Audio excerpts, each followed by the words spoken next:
भारत से काफी लोग सऊदी अरब हज, उम्रा और घूमने के लिए जाते हैं। ऐसे लोगों के लिए सरकार ने बड़ा कदम उठाया है, जिसके तहत अब सऊदी में दाखिल होने के प्रोसेस को काफी आसान कर दिया गया है।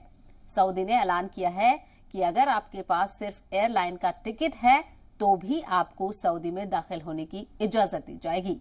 एयरलाइन के टिकट रखने वाले मुसाफिरों को 96 घंटे के लिए सऊदी अरब में दाखिल होने की इजाजत दी जाएगी और अगर आपको वीजा चाहिए तो भी आप आसानी के साथ अप्लाई कर सकते हैं। जब मुसाफिर हवाई जहाज का टिकट ऑनलाइन बुक करते हैं तो उनसे पूछा जाएगा कि उन्हें वीजा की जरूरत है या नहीं। उन्हें एक फॉर्म भरना होगा जिसके लिए सिर्फ 3 मिनट का वक्त लगेगा। सऊदी सरकार का ये फैसला उन लोगों के लिए उम्दा साबित होगा जो सऊदी किसी से मिलने जा रहे हैं या फिर उनका प्लान घूमना, उम्रा या फिर हज करने का भी है।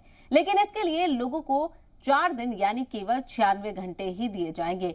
इसके बाद उन्हें वापस लौटना होगा और अगर ज्यादा दिन रुकना है तो वीजा अप्लाई कर सकते हैं, वो भी सिर्फ 3 मिनट में।